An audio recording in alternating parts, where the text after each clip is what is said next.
I hate to say I told you so, but goddamn if I didn't tell you guys so. One Piece live action has been released to the world for quite a little bit now, and from what I can tell, people actually like this series, man. It was ranking up in Netflix's catalog with the likes of Witcher and Stranger Things. It was almost immediately greenlit for a second season, and you even have a bunch of people going off to watch the anime and read the manga just because of how much they enjoyed the live action. I have a friend that I have been trying to convince to watch One Piece practically since we met almost a decade ago, and he is just now getting into the series after finishing the live action. I think it's pretty safe to say that whatever they were hoping to achieve with this Netflix series, they did it, which is a far cry from the reactions you would have seen back when this was first announced. And even after that first trailer drop, this is a series that definitely had a lot of doubt going in,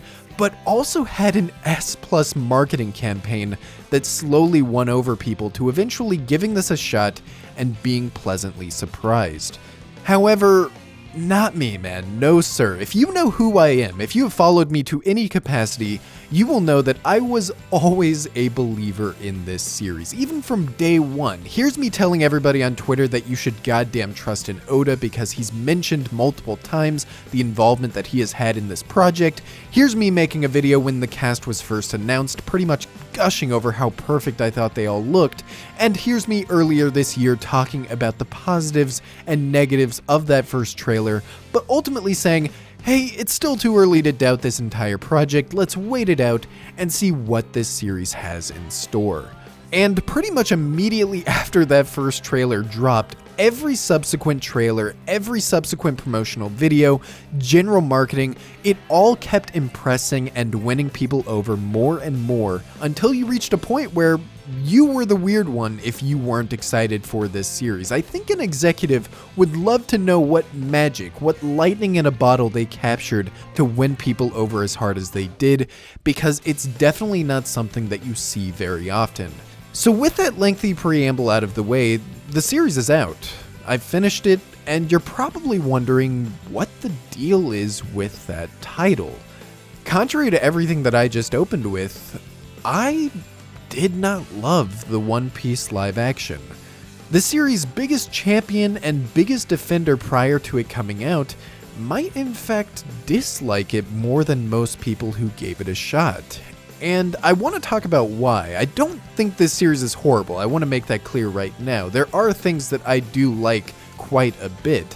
I am actually very excited still to see this series continue, to see what this team does with the Alabasta saga and hopefully even further. But I also want to talk about why this series isn't quite there yet for me as a successful adaptation of one of my favorite stories of all time. I'm late to the party, but I have a mountain of notes and many thoughts to share with you all today, so let's take this arc by arc until we eventually make our way to the Grand Line.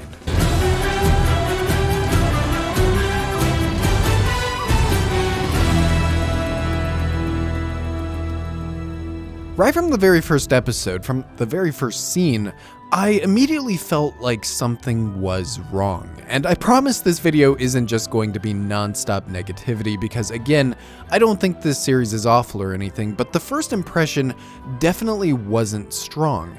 Now, one thing I'm going to try to do in this video is actually focus on the things that I think will actually resonate with people. Like, I could, in theory, just list nitpicks in this series for days, but I think saying that I wish the devil fruit in Luffy's flashback was just out in the open for him to eat, instead of being locked away in some random box that he has no reason to open or know what's inside, yeah, that's something that weirdly bothered me a lot, but it's also something that I doubt most people even care about. Instead, I want to start here with this very first goddamn scene with Gold Roger being sentenced to death and laying the foundation for this entire story. This is one of the most iconic scenes in all of One Piece. It perfectly lays the groundwork for the entire series in a way that immediately hooks you, and it's one of the things that I thought a live action would greatly benefit from, just bringing in viewers right from the very first scene. But in my opinion, They completely butchered it, man. This connects to an overlying issue with a lot of the series, but in this episode specifically, it not only feels like there's an arbitrary checklist to really match some of these scenes with their dialogue and structure in the source material, not a bad thing in concept, but also that there's some hidden time limit that we're not aware of that the showrunners are absolutely not allowed to go over. There is a very choppy, weird, usually rushed pace to how scenes are written and delivered across many episodes in this series, and it's most apparent right from the very start. Yeah, Gold Roger says his lines, yeah, he does the thing, but the actual way these lines and the way that that thing are being conveyed here in this scene doesn't really feel like it understands the actual intent or gravity that this scene should communicate. It's so fast. None of these lines have any impact or any time to breathe. I almost wondered if I would even understand what is happening in this scene if I didn't already know what the entire point was.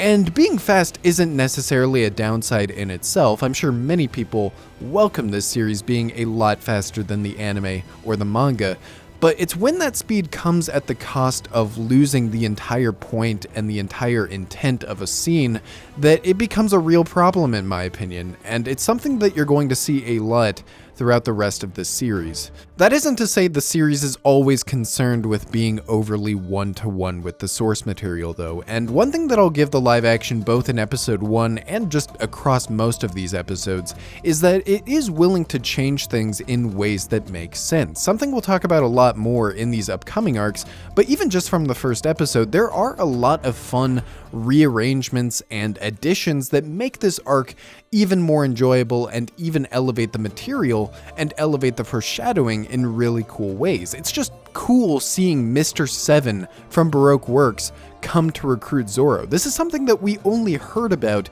in an offhand comment from Zoro in the source material, and yet here we are not only seeing this character for the very first time in any form of media, but we even get to see this fight between them and set up Baroque Works as an element for the future. That's just really goddamn cool.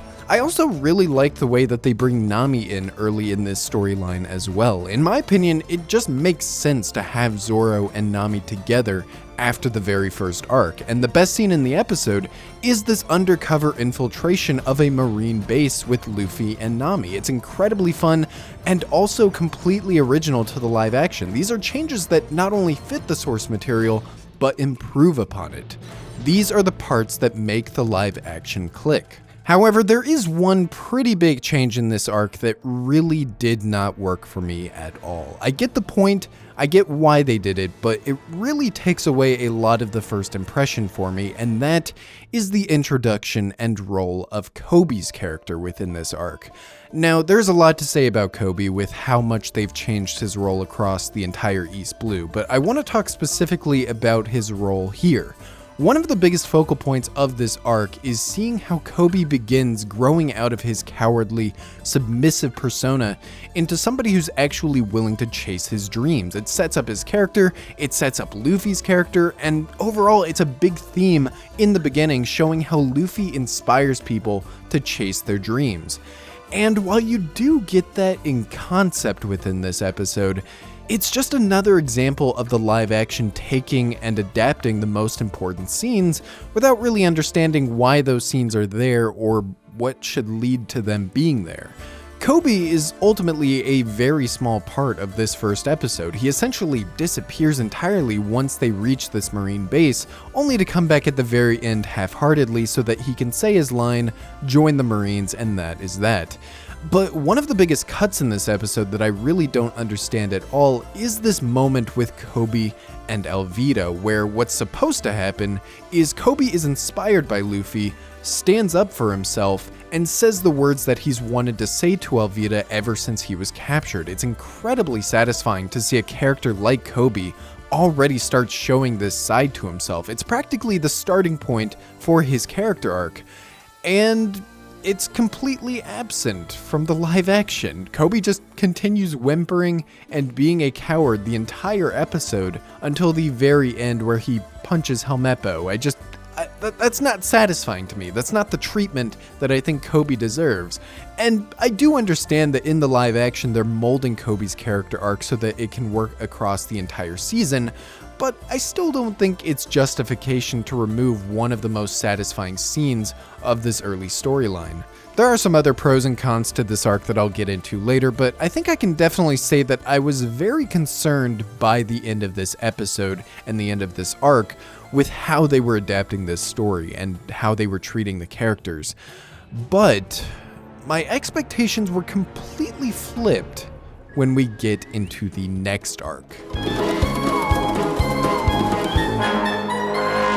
If there's one thing that I can say the live action handled almost unanimously well across the board, it was the villains. The antagonists in One Piece live action are almost better casted than the Straw Hats themselves, and you immediately get that sense when you encounter Jeff Ward's Buggy the Clown.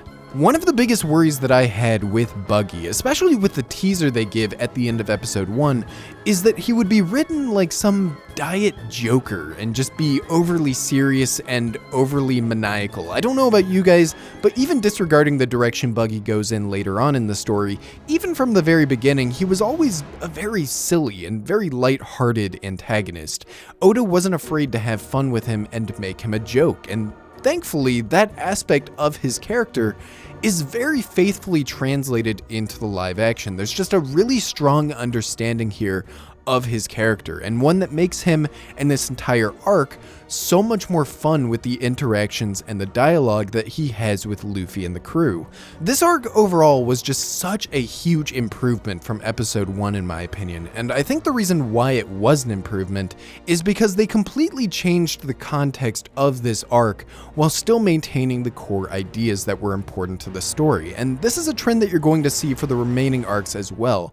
The series just seems to operate on a better level when it's allowed to toss away the checklist a bit and really put its own spin on things. And the reason why most people were okay with it is because these changes just make sense. Having this entire arc set within a circus tent with Buggy putting on a show for all of these captured villagers, it's just so much more creative, interesting, and fitting for Buggy as a character than how this arc was handled in the source material. I have to say that this is also the episode where I really started loving Luffy. Not to spoil my thoughts too much, but I do think that most of the Straw Hats are really well casted, and I think Iñaki Godoy as Luffy might be my favorite out of the 5 of them, which I really wasn't expecting going in. I always did think that he looked good, but I'm really surprised at how well he captures the spirit of Luffy without necessarily being one-to-one with the way Luffy is in the source material, because naturally, a character like Luffy from the source material just isn't going to translate perfectly to live action. There do need to be changes. You need to tone him down in some areas while toning him up in others, but overall, I think the writers and Iñaki himself do a very good job of still capturing the essence of what makes Luffy, Luffy. And this goes especially for his flashback that is concluded in this episode as well. Now, I don't love splitting the flashback up across these 2 episodes. That doesn't really work for me. It really all should have been in episode 1. And I would even go so far as to say that the part of the flashback that's in episode 1 gave me a little concern considering how it was molded around that episode. And just overall, I wasn't a fan of the execution. However, this episode handles its section of the flashback so much better. In fact, the flashback here is one of the 2 times in the live action series where I can say that it genuinely made me cry. The scene where Shanks saves Luffy, Shanks passing his hat down to him, Luffy proclaiming his dream. This is one of the few direct one-to-one scene adaptations where I think they just nailed the heart and the intent of the source material 100% perfectly. Shanks' actor is amazing. I just really can't say enough positive things about this flashback, which unfortunately is not something that I can do for most of the other flashbacks, but we'll get there when we get there. However, for as much as I enjoyed this episode, there is one thing in particular that I really didn't enjoy, and it's less on this episode specifically and more just an overarching problem and kind of a holdover from episode 1.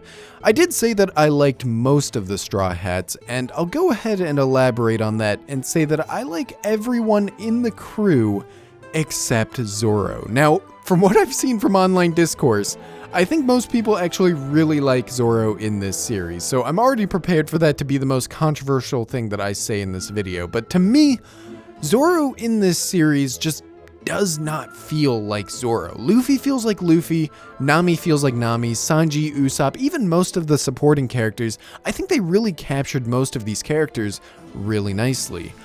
But Zoro to me does not feel like Zoro in this series. It almost feels like a fan interpretation of Zoro, and I want to elaborate on that because I feel like a lot of people just really don't understand Zoro as a character. They want to project on him so badly all the time that he's just this non-stop badass. He doesn't turn off his cool guy switch. He's basically the chaddest of chads residing in this series. And while I definitely do think that that is a part of Zoro, especially later on where I feel like Oda started making that most of his entire personality, that is not all Zoro is to me. Honestly, in the beginning arcs of the series, Zoro has just as many silly, light-hearted, comedic moments as he does badass moments, and he's not constantly trying so hard to be a badass. Zoro is just a generally laid-back, somewhat stoic guy who still jokes with the crew and also has his extremely cool moments. That is what makes Zoro who he is to me. I love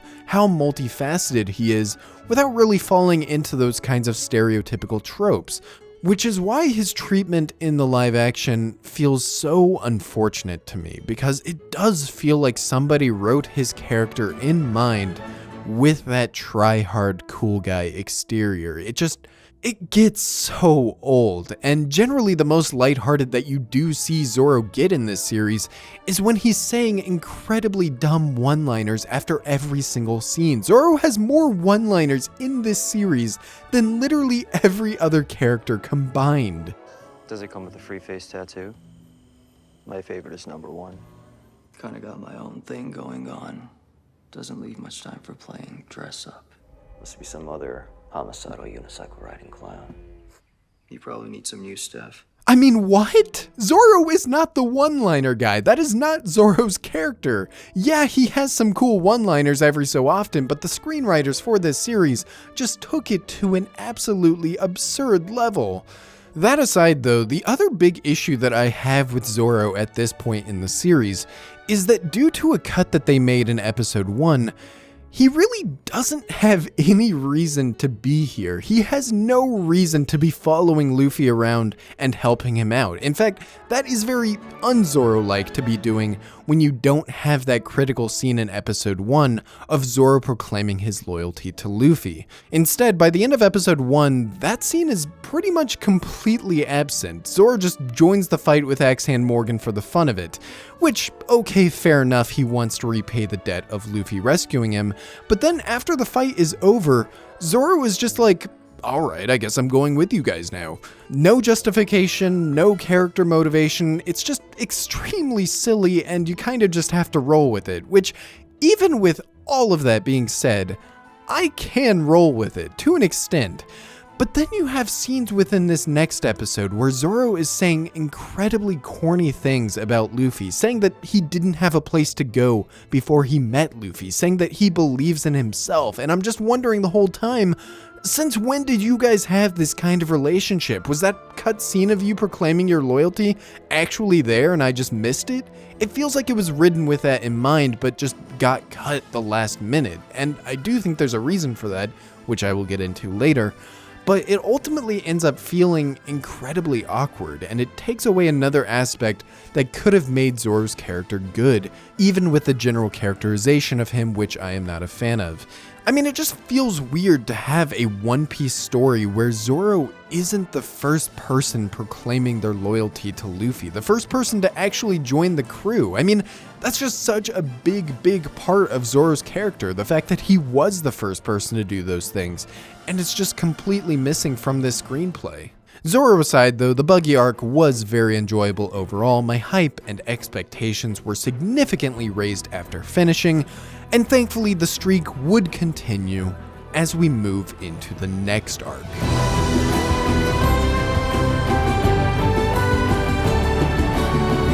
I'm gonna let you guys in on a little secret here. The Syrup Village arc with Usopp and Captain Kuro was easily my favorite arc of this entire live-action series. Now, again, from the discourse that I have seen, I think that might be a little bit of an underrated, controversial take. Hell, I wouldn't have even expected that myself, considering it's probably on the lower end of arcs for me within the East Blue source material.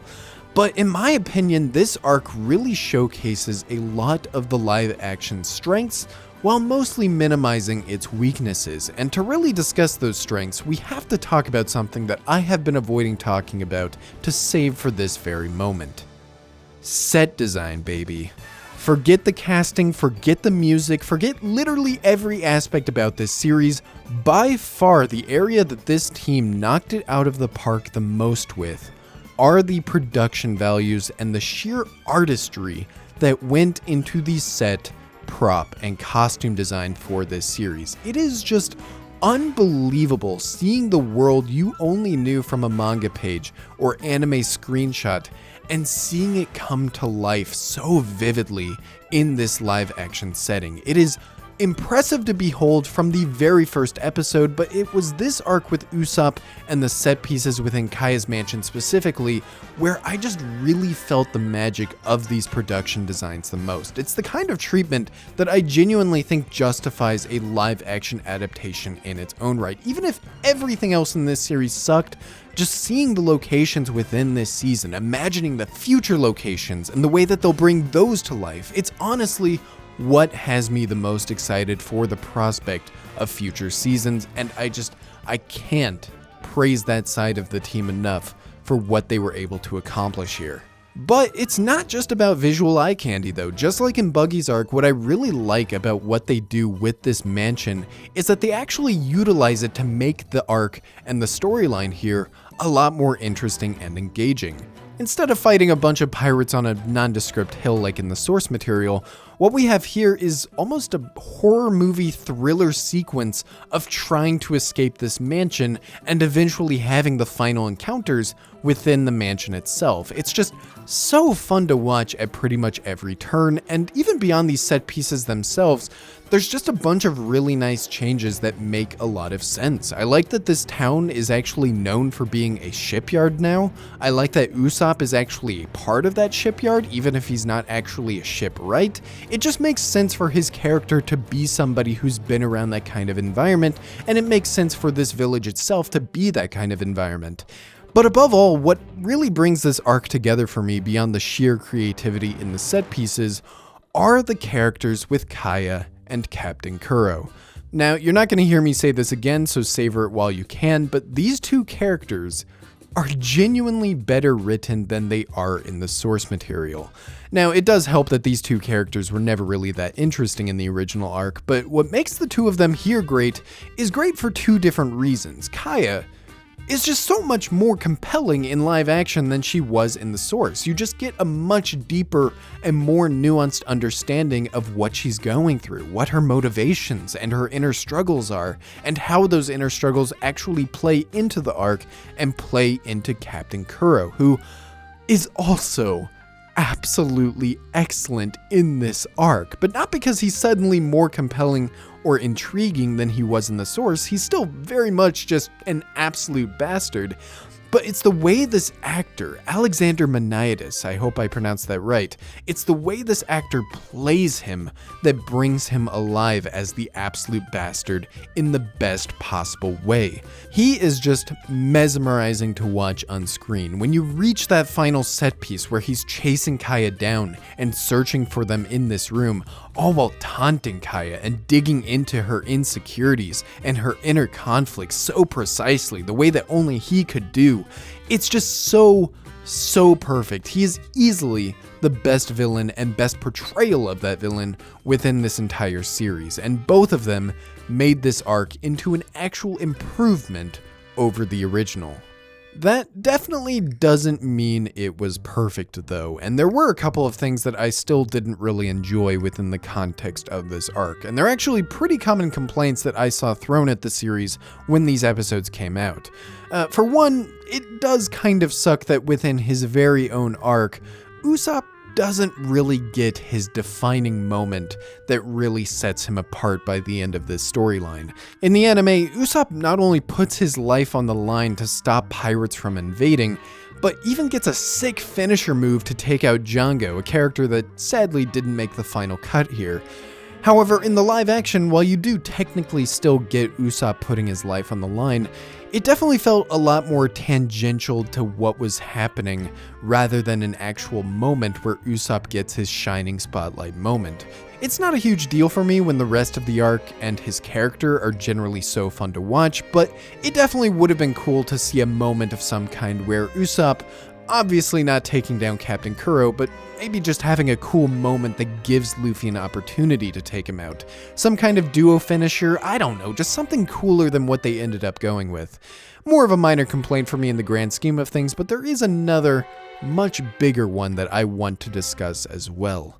Now, I'm a live-action Zoro hater, of course, but even if I wasn't, putting his backstory in this stretch of episodes just doesn't make any goddamn sense in the slightest. There is no thematic narrative element tying that backstory to what is going on in this arc. It just feels so out of place, especially when you have a Mihawk fight coming up in the very next episode. Huge wasted opportunity there, but that's not even the worst part about this being here. A little out of place flashback, whatever. You can easily overlook something like that in the grand scheme of the story. The real problem here is that the backstory just sucks, man. It's terrible. Zoro's backstory isn't even some kind of masterpiece of writing or anything, but I genuinely question how you fuck it up this badly where none of the emotional weight or the core of the story are communicated in a way that feels impactful. The child actors here are just awful. The dialogue is so stilted and so forced. They might as well just be reading their lines directly from the manga with no intent behind it. And it even manages to completely miss some core themes within the backstory that are what drive the entire character. Kuina didn't just suddenly think that girls can't fight. That's not something that she came up with on her own. It was her father who was pushing these ideas onto her, and it's Zoro who convinces her otherwise. It's what makes that moment of Zoro inheriting his dead daughter's katana hit so hard. He has to approach her father himself. And yet, not only is that sensei character barely even in the flashback, I don't even think they mention once that he was her father. They cut the flashback down so heavily so that they wouldn't even need to expand on that character. And this ties back yet again into this overarching problem that plagues a lot of the live action. Just the sense that what's here feels like a cut down version of something much more expanded on. Something that, dare I say, was supposed to have 10 episodes instead of 8 episodes, and what you're seeing in a lot of these storylines is the last resort of cutting down some of these contents so much while trying to preserve a Cliff Notes version. And yeah, that mostly does keep the core ideas intact. Zoro wants to be Kuina, Kuina dies, Zoro won't lose again. But in the process of cutting these sections down so much, even if you do have those core scenes and ideas there, you don't feel them. You don't feel them the way that you would in a screenplay that actually lets these sequences breathe and conveys that intent in a more deliberate manner. This is without a doubt the biggest problem that the live action faces on a consistent basis, and even though I obviously really enjoyed this arc a lot, more than any other in the series, it does still have that problem as well to a certain extent. And unfortunately, that problem only continues to escalate as we transition into the next arc.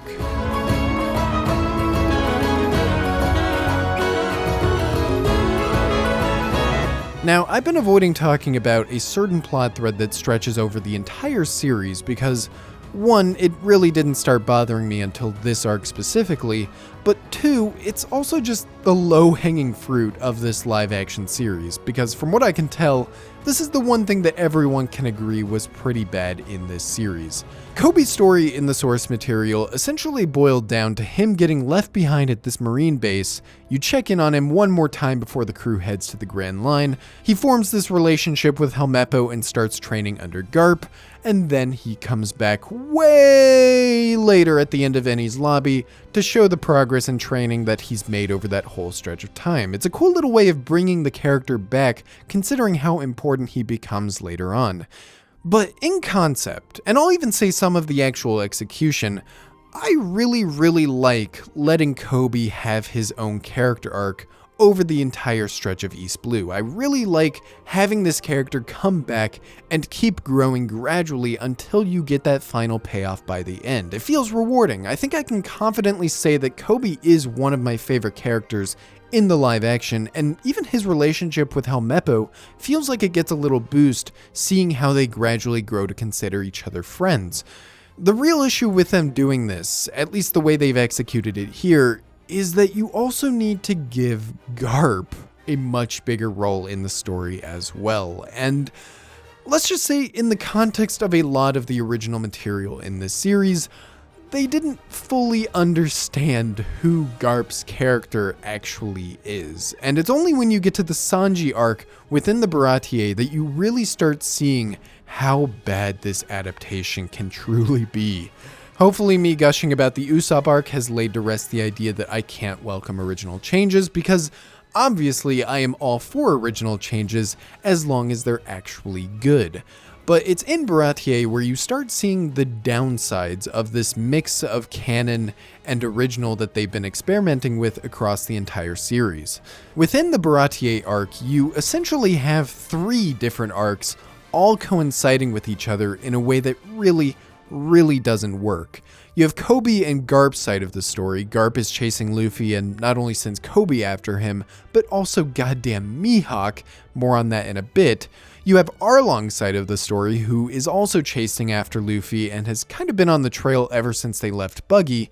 And then you have the actual Sanji and Baratie arc in the midst of those 2 other things. And the result is that this arc feels incredibly overstuffed, and it takes away a lot of the focus from the stuff that actually matters and the stuff that's actually good. Sanji's story, the Baratie arc, in my opinion, is when you really start seeing the strengths of One Piece's storytelling. Sanji's backstory, Zoro's loss to Mihawk, the relationship and departure from Zeff, it's just all some of my absolute favorite moments in East Blue, and for the most part, I really think the live action misses on conveying why these things are so great. Let's start with Garp here, or should I say the actor that is impersonating Garp, because this is not the character of Garp at all in my opinion, and I don't think that's necessarily a bad thing, at least not at this point in the story, because again, these writers are relying entirely on completely original content with Garp here, and if it was just Garp acting like a wise old man to train Koby into a good Marine, I don't think that's quite in line with how I see Garp, but at least it's relatively fitting with where both of these characters need to be by the future of this story. The real problem here is that Garp is a goddamn maniac. Sorry, not even just a maniac, a hypocritical maniac. Garp from the source material would literally punch this Garp in the face for some of the shit that he does in this season. One of the most unintentionally funny moments in this entire live action is when Garp is talking about the warlords of the sea, and he says how Marines should really not be working with pirates. It just fundamentally goes against his ideals of what the Marine should be, and he says word for word that he refuses to play by these rules that the higher up Marines have set. All fine so far, that is all perfectly in line with Garp, but, and no joke, no exaggeration, in this very same episode, I think minutes later, he literally calls up Mihawk and tells him to chase down Monkey D. Luffy. He is sending a goddamn warlord of the sea after his own grandson. This is already so absurd and so out of character to me on multiple levels, but what really makes this plotline so unsatisfying, and I have to jump ahead a bit to really talk about why this bothers me so much. By the final episode in this series, despite how vindictive we've seen Garp act the entire series, the level of commitment that he has shown that he's willing to violate his own character and his own morals to stop Luffy, the way these writers justify that by the end of this season is a twist that Garp was testing Luffy the entire time. He wanted to make sure that he was 100% ready and committed to this idea of becoming a pirate. I really just don't know what to say about this, man. In concept, again, I have to say those two words so often when talking about this series. In concept, I kind of see the vision here. I see what they were going for in concept. But the actual execution is just so out of touch and so off base that it turned off pretty much every single fan of the source material who was watching this series. Thankfully, next season we have a much more fitting marine antagonist with Smoker. Really looking forward to that. But, man, what they did with Garp this season just was so rough. And that kind of brings us to Mihawk's role in Baratie as well, because yeah, Garp called him in, that's pretty goddamn weird, but ultimately he does still belong in this arc. He was here in the original, the Zoro versus Mihawk fight is an iconic moment to this day, and I definitely wouldn't want him not to be here. He needs to be here. The problem is that this stuff just sucks, man. I'm sorry, guys. I'm not a hater. I don't want to be a hater. I just don't like seeing my favorite moments from my favorite stories treated this way. Zoro vs. Mihawk has a lot of the same problems that I've mentioned before with pacing. Yeah, the core ideas are all here, but the execution just feels so incredibly strange and awkward. Zoro challenging Mihawk inside of a bar, this forced drama of Luffy doubting himself because he didn't tell Zoro not to fight, Mihawk himself, I don't know who told Mihawk's actor that he's supposed to be this pompous, sassy nobleman, but I can tell you for a fact that that is definitely not Mihawk's character, and in my opinion, it absolutely ruined one of the all-time greatest scenes and greatest lines of dialogue in the entire series. Wounds on the back are a swordsman's greatest shame. Magnificent. This is a line of genuine respect that sets up Mihawk and Zoro's relationship for the entire series. But in the context of this scene, it just sounds like the actor is mocking Zoro. It's just terrible. None of this worked for me in the slightest. But I do kind of want to elaborate a bit on this stuff with Luffy doubting himself and Zoro eventually waking up and proclaiming his loyalty finally after the entire series. I've seen a couple of people mention this scene being one of the few where this really doesn't feel like Luffy. Luffy beating himself up over his entire crew falling apart. The interesting thing about this though to me is that this actually isn't out of character for Luffy. This actually happens multiple times across the entire series where you really see a more nuanced perspective of how Luffy views himself after his own failures. The most notable examples I can think of being when the crew is separated by Kuma, and when Luffy completely loses all faith in himself after the war at Marineford. Luffy does do these things. He does beat himself up when he feels like he isn't adequate to lead the crew, and I really love those deeper looks into a character that I think most people write off as pretty simplistic. But I don't love it here, and the main reason I don't love it here is because, one, I just really don't feel the bonds between the crew nearly as much, but two, Luffy would never, ever, ever tell Zoro not to fight Mihawk. Luffy would never regret Zoro fighting Mihawk and losing. Out of every out-of-character moment in this entire series, this one stood out to me far above the rest, even more than Garp's out-of-character moments, just because this is so antithetical to Luffy's character. He is the kind of guy who will support you and encourage you to chase your dream, no matter how impossible or unlikely it seems. And he would never, ever regret seeing someone go for it, even if it resulted in failure. He'd get angry for the sake of that person, sure. We even see him launch himself to fight Mihawk immediately after Zoro loses. But he's not going to regret or beat himself up over that decision. That just does not feel like Luffy to me in the slightest. And it's what made this entire plot point and this entire dramatic sequence just fall pretty flat for me. However, I have to say that the one thing that didn't fall flat for me in this arc was in fact the thing that I thought should have been the focus the entire time. Get rid of the Garp stuff, get rid of Arlong, really double down on the stuff with Sanji and Zeff, because this genuinely had the potential to be the strongest material in the entire live action. These two actors are just absolutely perfect as these characters. Sanji gets a lot of flack in the source material, especially these days, because Oda really plays up the whole love-struck pervert angle of his character. But I think that people forget that early on in the story especially, Sanji wasn't really a pervert as much as he was just this really kind, suave, charming prince. Season 2 reference right there.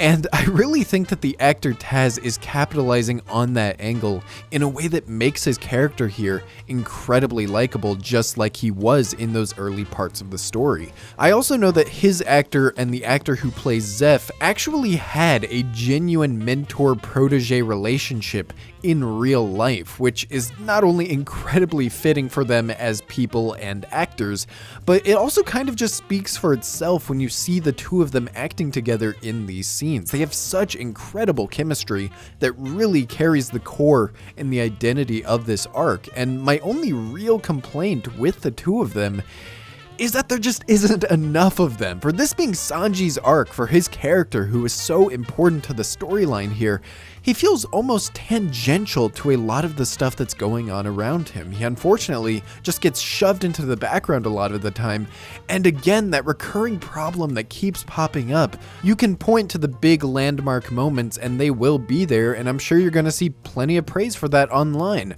but it just doesn't really mean as much to me when you get rid of the context and the scenes in between those landmark moments that are equally important. By the end of the arc, you get that incredible scene between Sanji and Zeff when he's leaving the Baratie to join the crew, and it just almost works entirely on the sheer talent of these actors and the bond that you can genuinely feel between them through the screen.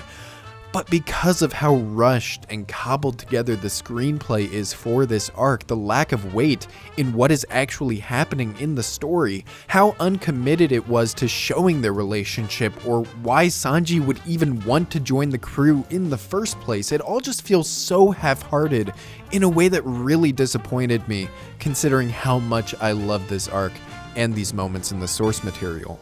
It's at this point where I'm starting to get genuinely worried about where this adaptation is headed, because our last stop in this series is in fact one of my favorite arcs in the entire show. It's easily the best arc in East Blue in the source material, and it's also the arc that turns most people into lifelong fans of this entire franchise.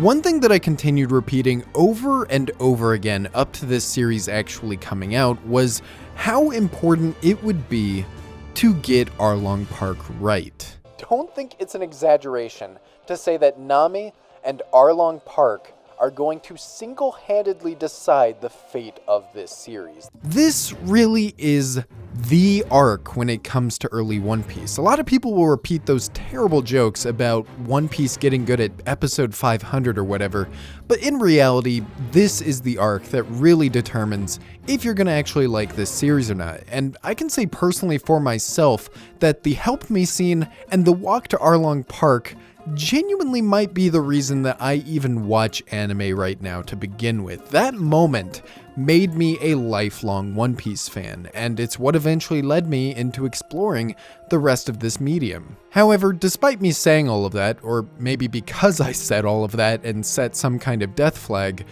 tragically, I don't think they got Arlong Park right. I really do not think that they captured this arc well. And just like before, I want to talk about the big pivotal things that resulted in me thinking that, and hopefully convey it in a way that makes sense, even if you don't agree. And it all really begins with the setup for this entire arc. Arlong Park is, of course, the ultimate payoff to what we have learned about Nami throughout the rest of East Blue. She hates pirates, she's stealing money for her own personal goals, and she refuses to become close or open herself up to the rest of the Straw Hats. These are all critically built up throughout the rest of the series, and I would say that the live action also does a suitable job at establishing all of this beforehand. However, it also hasn't been afraid of changing things surrounding those up to this point either. Nami joins up with Luffy a lot sooner than she otherwise did, Arlong actually knows about Luffy before he even shows up, and Nami herself leaves with Arlong instead of abandoning the crew by herself. These are all interesting but not necessarily super impactful changes to the way that Arlong Park unfolds.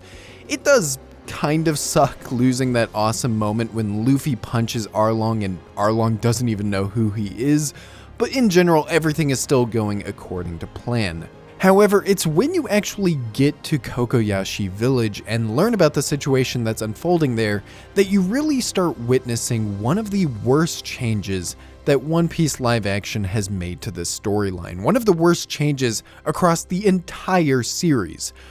The village doesn't know about Nami's sacrifice.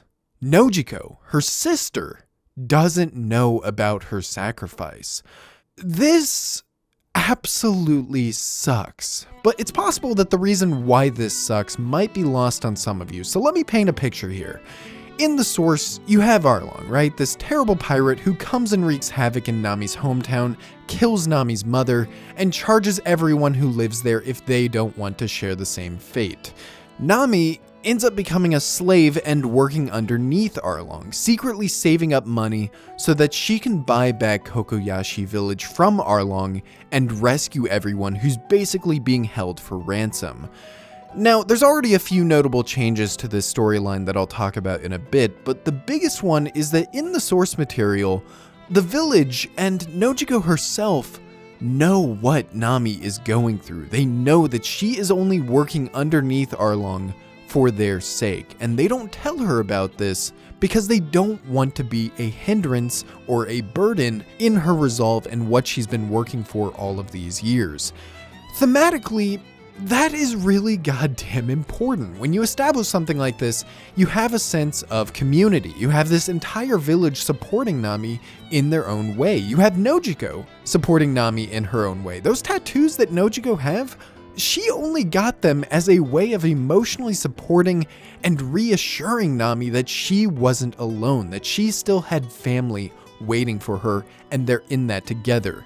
It's such a sweet, empathetic moment within this arc, and in the live action, those tattoos mean absolutely nothing. The chemistry between Nami and Nojiko is non-existent because Nojiko hates Nami because of a lie, because of this misunderstanding.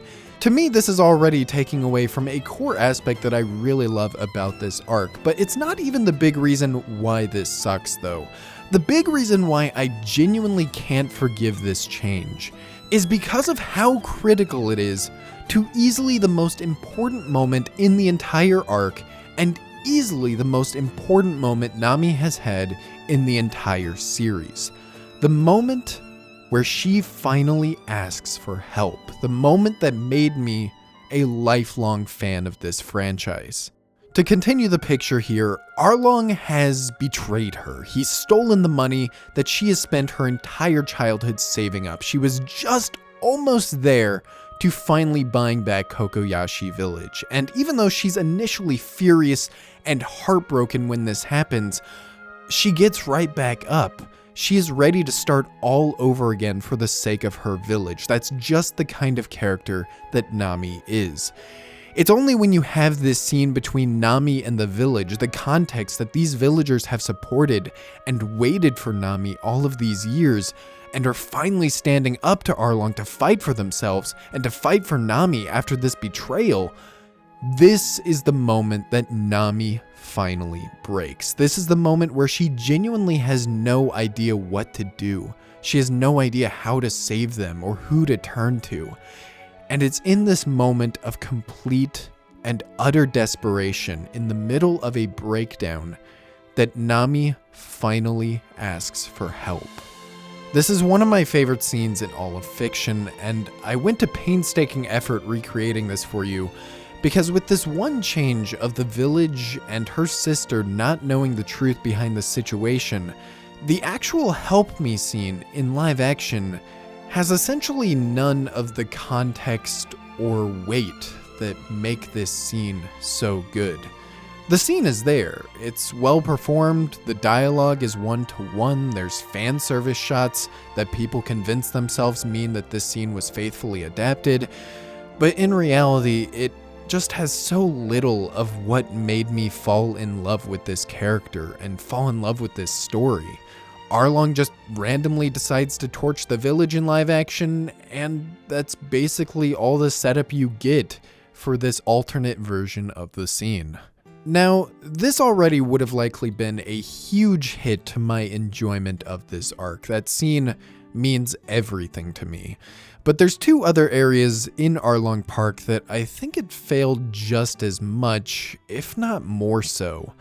One would be Nami's flashback. This is top 3 flashbacks, top 10 sequences in the entire One Piece series. This flashback means more to me than most anime I've watched in my entire life, and this recurring trend of the live action cutting down and cliff noting the most important moments might be at its absolute worst with Arlong Park and this flashback.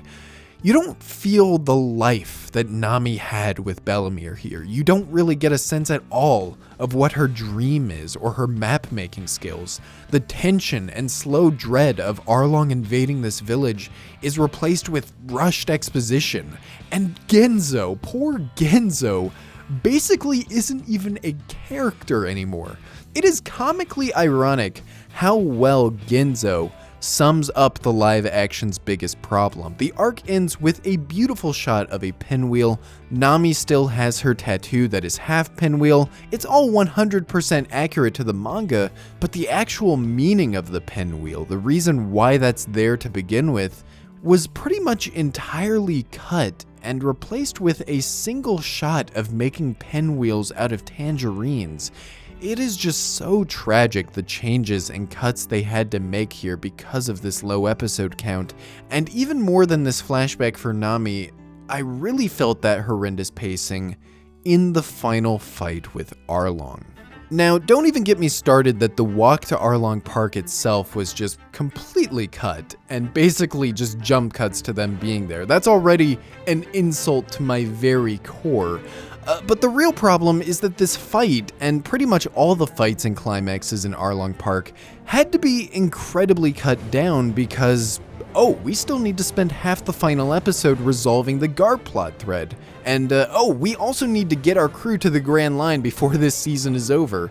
I don't know if my remarks about pacing and cutting things down the entire video gave it away, but literally, this was literally supposed to be a 10-episode series and was turned into an 8-episode series after the screenplay was already written. The way that ultimately impacts the final episode results in a bunch of smaller issues, like Usopp's fight sucking and completely missing the point of that fight, or the Nami "you are our friend" scene feeling incredibly awkward and rushed. But beyond those, it also leads to much bigger problems within this fight with Arlong himself. One of my favorite parts about this arc, and about Luffy in the source material, is how little Luffy actually knows about what's going on in the village. He just does not care in the slightest what Nami's past is or what the actual context is to Arlong being here. All he knows is that Nami needs his help and he's going to be there for her no matter what. In the live action, this is almost entirely changed. Luffy hears Nami's entire backstory. Nami herself gives exposition to Luffy about the map room and how she was locked up here. You let me stop wearing them when I was 12. Said it was a birthday gift. It just feels so wrong in so many ways, but the biggest way that it let me down is in that final climax in the battle with Arlong. The moment that Luffy decides what he needs to do is destroy Arlong Park because of what Nami went through here. The moment Luffy sees the map room, he doesn't need to hear any of that exposition or hear that backstory to understand the pain that Nami went through here.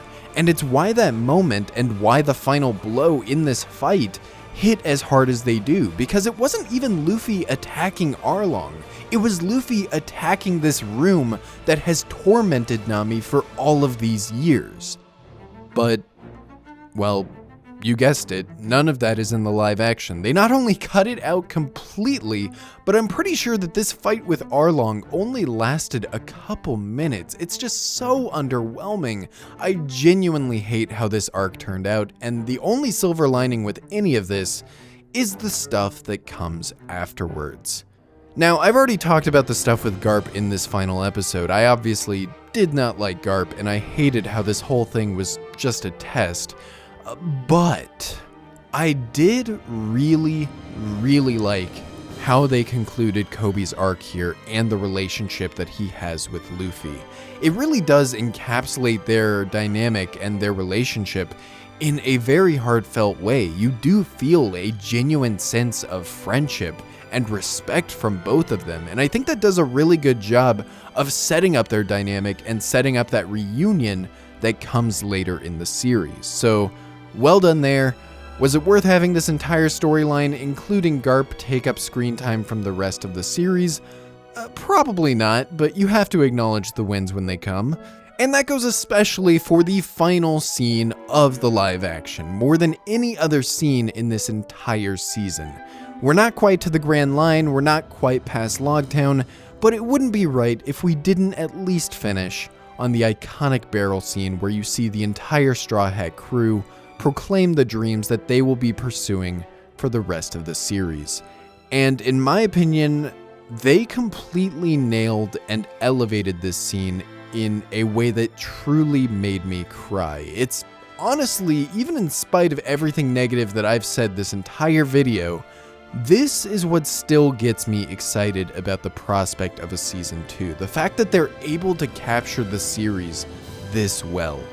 Even before the barrel scene itself, you just get a bunch of little crew moments and dynamics and camaraderie that were not only really good, but it also just kind of makes you wonder where these were the rest of the entire series, seeing that bond between them now. It's all just so wonderful, and I hope that with a season 2, they're able to write a more complete screenplay that lets you have these moments among the rest of the story being told, because this is what makes One Piece special to me. All I can say is that if you made it this far, I would love to know what you personally thought about the One Piece live action in the comments below. And rest assured, even with how ridiculously long this video turned out, there are still a lot of my own thoughts, both positive and negative, that I didn't quite know how to structure into this video. I thought the wigs looked terrible, but I really liked how faithful they were willing to be with the costumes. I wish there was more blood in the important scenes and less blood in the fights with jobbers. I actually really liked most of Sanji's flashback. I wish they could have ended the series in Logtown as a way of coming full circle. And oh my goodness, where the hell is Hachi? Cut every character in East Blue that you like, but how in the hell are certain plot threads in the story even going to function later when you don't have Hachi? What was even the point of cutting him when you have the other two fishmen right there? Don't even ask me what they were thinking, because we may or may not see far into the future. I'll definitely be here for season 2 without a doubt, and just maybe I will make another, hopefully more positive video about it. Join the Discord server in the description if you want to talk about One Piece live action or anything else. Thank you all so much for watching, and I will see you in the next video.